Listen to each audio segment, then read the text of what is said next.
मी सय्यद हारून अली, दैनिक जागृती न्यूजमध्ये आपले सगळं स्वागत आहे। आज दिनांक 22 मे 2026 आज आपण सिल्लोड तालुक्यातील सिल्लोड शहरामध्ये भराडी पेट्रोल पंपावर आणवेकर साहेबाच्या पेट्रोल पंपावर आलेलं आहे। इथं पाहिलं तर 28 फेब्रुवारी 2026ला जे अमेरिकेच्या राष्ट्राध्यक्ष डोनाल्ड ट्रम्प यांनी इराणवर जे भयाड हमला केला, त्यामुळं आज पुऱ्या जगामध्ये आपल्या भारतामध्ये पेट्रोलचं इंधनचं पेट्रोल डिझेलचं टंचाई निर्माण होत आहे। आपण पाहिलं तर आज आपण सिल्लोडमध्ये आज तारीख 22 मे आणि शेतकऱ्याची नागटी राहिलेली आहे, रोटेटर राहिलेला आहे।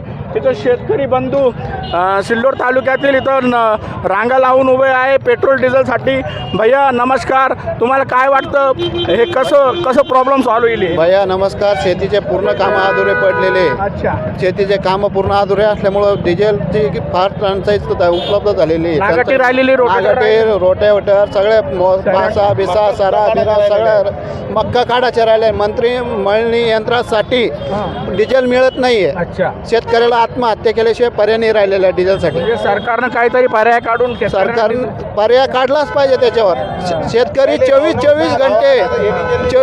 घंटे शेतकरी पंपावर बसून नाही बिना अन्न पाण्याचा। 8 दिवसापासून याच्या पहिले नव्हतं, समजा याच्या पहिले नव्हतं, 8 दिवसापासून जास्त परेशानीमध्ये शेतकरी। भैया तुमचं काय म्हणणं आहे? आमचं म्हणणं काय आहे, आता या लोकांना ट्रॅक्टर घेतले सबसिडीच्या भरोश्यावर, हे डिझेल नाही मिळताना यांना हप्ते कसे भरा, कसं ज्यानं ड्रायव्हरला कसं चालवा, डिझेल कसं न्या, कसं कुठे काय करा। आम्ही अनमान लोक आम्ही परेशान आहे। बरोबर, शेती वाचून लोक बरेच काम राहिलेले पुरे कामं मक्का काढायचे राहिल्या, कोणाची रोड नागाटी राहिली, कोणाचे बेड पाडायचे, त्याला डिझेल मिळून नाही राहिलं। 10 दिवस पेरणी राहिली, आता कसं करायचं मग डिझेल नाही मिळाल्यामुळे? दिवस डोक्यावर एकदम कमी वेळ राहिलेला आहे। भैया काय किती दिवस राहिले ते डिझेल किती दिवस राहिले? 3,000 फक्त 3,000 3,000चं प्रत्येक? हो प्रत्येक 3,000मध्ये 3,000च्या पेट्रोलमध्ये डिझेलमध्ये किती नागाटी होती? 1.5 एकर नागाट, 1.5 एकर ते 2.5-3 एकर 1.5 एकर खूप अवघड प्रश्न निर्माण झालेला आहे। तुमको कुछ बोलना है? बोलो वो बोलो ना। डीजल पेट्रोल के बारे में। 2 दिन से मैं इधर ही जो है डीजल मिल नहीं रहा अच्छा, और खेती की उसकी परेशानी हो रही।